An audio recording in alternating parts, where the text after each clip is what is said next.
তো শ্রাবণ মাসটা, এই মাসটা হলো বাবার প্রিয় মাস, কারণ এই মাসেই কিন্তু দেবী পার্বতী মহাদেবকে পাওয়ার জন্য ব্রত পালন করেছিল। ও তাই নাকি? হ্যাঁ, সেই জন্য আবার এই মাসেই বাবা মহাদেব পেয়েছিলেন পার্বতীকে, যার জন্য এই মাসটা ভীষণ প্রিয় মাস।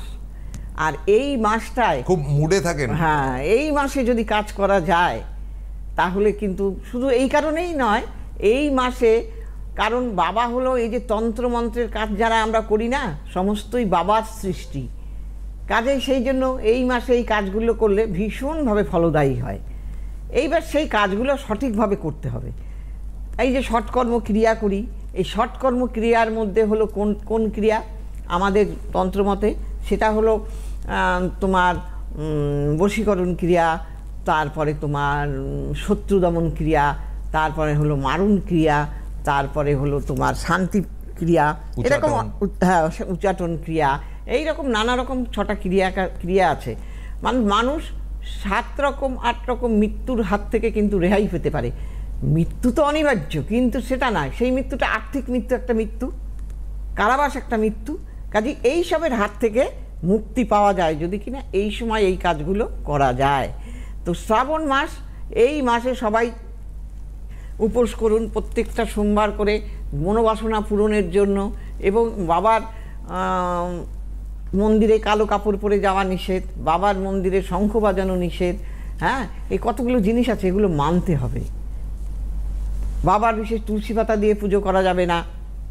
এইগুলো সব মেনে যদি আপনারা পুজো করতে পারেন সঠিকভাবে, বাবা শুধু বেলপাতাতেই তুষ্ট, একটু আতপ চাল, একটু বেলপাতা, একটু চন্দন, এইটা দিয়ে যদি পুজো করা যায়, আর ধুত্রা ফুল, আকন্দ ফুল, এগুলো হলো দিয়ে বাবাকে পুজো করতে হবে। এবং কালো শিব মঙ্গলময়, আর যদি সাদা শিব হয় সেটা হলো রুদ্রাক্ষ শিব।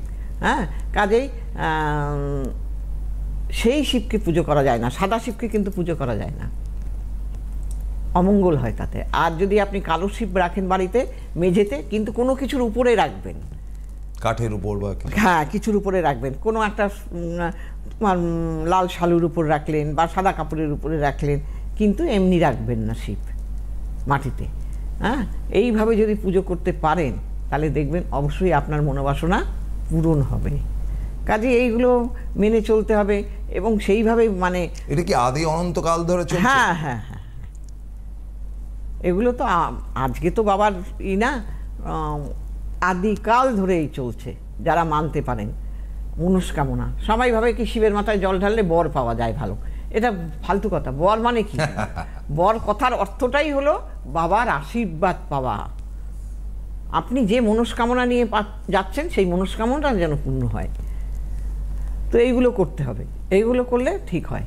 আর যারা উচ্ছৃঙ্খল হয়ে যাচ্ছে, যারা যেসব ছেলে মেয়ে অবাধ্য হয়ে যাচ্ছে, তাদের ক্ষেত্রেও কিন্তু এই সময় কাজ করানো, পরকীয়ার মধ্যে জড়িয়ে যাচ্ছে, পড়াশোনায় ভালো হচ্ছে না, সমস্ত দিকটাই কিন্তু এই সময় করার জন্য ভালো সময়। এইবার যে চাইবে, আমরা যদি মন থেকে না চাই তাহলে কিন্তু আমার হবে না। আমাকে মন থেকে চাইতে হবে যে আমি ভালো হব, আমার পরিবারকে ভালো রাখবো, আমার স্বামীকে ভালো রাখবো, বা আমার সন্তানকে ভালো রাখবো, আমার স্বামীর ব্যবসাটা ভালো রাখবো। এগুলো মন থেকে চাওয়া, মন থেকে না চাইলে কখনো কোনো দিন হবে না। আর এখন চ্যালেঞ্জের যুগ, এই যুগে যদি মানুষ কর্পোরেট ওয়ার্ল্ডে, হ্যাঁ, এই বিশ্বায়নের যুগে যদি মানুষ নিজে, প্রতিটা ক্ষেত্রে প্রতিযোগিতা, আর সেই প্রতিযোগিতায় আমাকে অংশগ্রহণ করে টপকাতে হবে, তাহলে আমাকে কত দূর যেতে হবে। আর আমি যদি থেমে যাই তাহলে আমাকে থেমে যেতে হবে। আমি সবসময় সবাইকে বলি যে করিতে পারি না কাজ, সদা ভয় সদা লাজ, পাছে লোকে কিছু বলে। পাছে লোকের কথায় যদি কেউ ভয়ে ঘরে শুয়ে থাকেন যে আমি একবারে না পারিলে দেখো শতবার। শতবার কথার অর্থটা কি? তোমাকে শতবার যে দেখতে হবে তা না, তুমি তার মধ্যেই কাজটা তোমার হয়ে যাবে, কিন্তু তোমাকে এটা বলা হয়েছে, মানে ডেসক্রিপশন দেওয়া হয়েছে এই কারণে যাতে তুমি বুঝতে পারো, যেটা যাতে তুমি কুড়ে না হয়ে যাও, তুমি যাতে তোমার আগ্রহ জন্মায়। তুমি যেবারে ফেল করলে, আমার কাছে একটা মেয়ে এসেছিল, তার মেয়েটাকে দেখতে মোটামুটি ভালো, অবস্থা ভালো না ওদের, বলে পিসি, আমাকে পিসি পিসি ডাকে, পিসি আমি ফেল করেছি, আর পড়বো না, দেখো যদি আমার বাবা বলছে বিয়ে দেবে। আমি বললাম এই চুপ তো, তুই আর একবার পরীক্ষা দে, বলে না গো পিসি একবার ফেল করেছি আর হবে না, বলে এইবার তুই পাস করবি, আমি বলে দিচ্ছি, দেখ তুই যদি না পাস করিস তখন আমায় বলবি। সত্যিই তাই, পরের বার পরীক্ষা দিল, এসে আমায় বললো পিসি তোমার কথা সত্যি হয়ে গেছে, তুমি যা বলেছো করেছি, হয়ে গেছে, পাস করে গেছি এবার। আর এই পাসটা করার জন্যই ওর ভালো জায়গায় কিন্তু বিয়ে হয়েছে। আর তা না হলে আজকাল একটা পাসের গুরুত্বই কেউ দেয় না। কাজেই সেইখানে দেখুন আমাকে করতে হবে, চাইতে হবে। আমি যদি বলতাম মেয়েটা না করতো তাহলে কিন্তু হতো না। আজকে হলো না না, চাইতে হবে, করতে হবে না, বুঝতে হবে প্রথমে। হ্যাঁ, বুঝতেও তো হবে।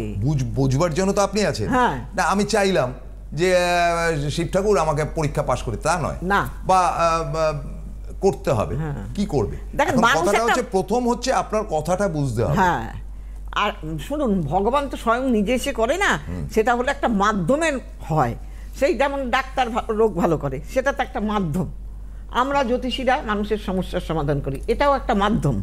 তাহলে তোমার কোনো একটা মাধ্যমের কাছে যেতে হবে, তবেই গিয়ে কিন্তু তোমার মনোবাসনা পূর্ণ হবে। আর ঘরে শুয়ে শুয়ে বসে থাকলে তো আর হবে না, কেউ করবে না। আমি যদি শুয়ে থাকতাম আমি এখানে এসে বসতে পারতাম না, আপনিও বসে থাকতে পারতেন না। নিশ্চয়ই না। আমাকে ইচ্ছে থাকতে হবে। সবচাইতে আমি বলি সব কিছুর মধ্যে ইচ্ছেটার গুরুত্ব দিতে হবে। ইচ্ছে না থাকলে কোনো দিন কিছু হয় না। আমি যত কষ্টই হোক আমি এই কাজটা করব, তাতে হয় হবে, না হয় না হবে, কিন্তু আমার ইচ্ছে হ্যাঁ, করতে হবে আমাকে। তাহলে আমি যদি করারই ইচ্ছে না থাকে তাহলে তার কিছুই হবে না, ঠিক কথা। না ভালো না মন্দ কোনোটাই হবে না।